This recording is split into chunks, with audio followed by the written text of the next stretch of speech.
आता मी जे प्रयोग करणार आहे ना, म्हणजे समजा आता आज माझ्याकडे खिशात पैसे नाही आहेत, असं अनेकदा झालेलं आहे. आणि लोक म्हणतात तुमच्या आर्थिक व्यवहार चांगले नाही, तुम्हाला मॅनेजमेंट कळत नाही, तुम्ही सेव्हिंग केलं नाही वगैरे वगैरे. आता ह्याच्यावर त्यांना काय बोलणार मी? प्रत्यक्षात लोकांकडे काही माहिती नसतं. आता माझ्या बँकेतले पैसे लुटले गेले, वस्तू लुटल्या गेल्या, मी उभे केलेले प्रोजेक्ट बरबाद केले गेले, मी सक्सेसफुल केलेले प्रॉडक्ट लोकांनी चोरून नेले. आता ते कसं असतं माहिती का, आपल्या समाजाला IQ गोष्टींवर फार विश्वास असतो, माहिती त्यांना प्रत्यक्षात नसते. आता शरद पवारांसारख्या माणसाचं पण दिशाभूल झाली.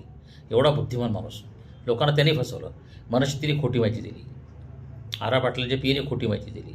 बरं, शरद पवारांच्या मनात परत राग होताच. परत अनिरुद्ध देशपांडे, बरं वातावरण तसं तयार झालं.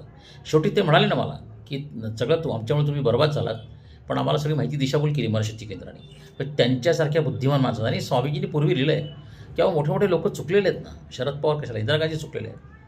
आणीबाणीच्या बाबतीत इंदिरा गांधींनी स्वतः कबुली दिली आहे स्वामीजींनंतर. ह्या अनेक गोष्टी आहेत, अनेक गोष्टी आहेत. बाळासाहेब ठाकरे स्वतः मला बोलले, मला मुख्यमंत्री भेटलेले आहेत की हे असं मला माहीत नव्हतं आहे. तर सांगण्याचा उद्देश असा आहे की आपण कधी रिअलिस्टिक होत नाही, आपण कधी फॅक्ट्स नाही बघत. आपण परसेप्शन करतो. अरे हा माणूस असा आहे, हा लबाड आहे, हा खोटा आहे, अरे हा माणूस खूप मोठा ग्रेड आहे. म्हणजे मला लोकांनी विचारलं की मी त्याला म्हटलं ना मी असं काम केलेलं वगैरे. तर लोक म्हणतात की एक तर माझं बराच का प्रोफाईलच नव्हतं. मी म्हटलं असं केलेलं आहे. थोडं गुगलवर कुठं आहे? आता नवीन जनरेशनला काय झालं आहे की लोकांना गुगलवर आहे का, फेसबुकवर आहात का, इंस्टावर आहात का. मग मी नंतर ह्या गोष्टी टाकल्या की लोकांना कळावेत म्हणून, त्यांना फायदा व्हावा म्हणून, माझी प्रतिमा करण्यासाठी. किंवा मी अजूनही यूट्यूबवर वगैरे सगळं कुठेही पब्लिसिटी नाही, मार्केटिंग नाही, काही नाही. मला माहीत पण नव्हतं एवढे लाखो व्ह्यूज होतील म्हणून. 1.2 मिलियन व्ह्यूज झालेले आहेत. मला ह्याचंच आश्चर्य वाटतं की पाहणारे लोक कोण आहेत. तर माझा प्रयोग आता मी तुम्हाला सांगतो काय. आता मी करत जाणार आहे. मी आता उद्या माझ्याकडे काही पैसे नाहीत खिशामध्ये, फक्त व्हिजिटिंग कार्ड असणार आहे. उद्या जर मी अचानक घरातून निघून गेलो, रेल्वेमध्ये बसलो, TC म्हणेल पैसे नाही, मी सांगेन मला मुंबईला जायचं आहे, हा माझ्याकडे असं आहे, माझ्याकडे पैसे नाही आहेत, माझ्याकडे ब्लेझर आहे, तुम्हाला एक गिफ्ट देतो. तो काय करेल माहीत नाही, तो काय करेल. कारण माझ्या बाबतीत हे सगळं घडलेलं आहे. पूर्वी अनेक गोष्टी घडलेल्या आहेत इनक्रेडिबल.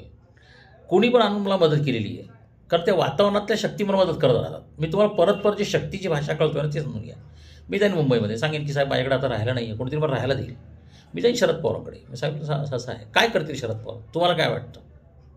ते मला हाकलून देतील. त्यांना 7-8 वेळा भेटलो नाही आम्ही. सगळं अन्याय झाल्यानंतर त्यांनी मान्य केलं सगळं काय काय झालं, त्यांनी न्याय नाही केला. मी त्यांना सांगेन की मला मदत पाहिजे साहेब, नाही तर मी आता आत्महत्या करायला निघालो आहे, मला जीव द्यायचा आहे. आत्महत्या म्हणजे देहत्याग, म्हणजे तुम्ही आत्महत्या हा शब्द वापर, देहत्याग समजा तिथे. तुम्हाला काय वाटतं शरद पवार काय करतील. चूक कबूल करतील. त्यांनी चूक कबूल केव्हाच केलेली आहे, पण त्यांनी उपाय नाही केला.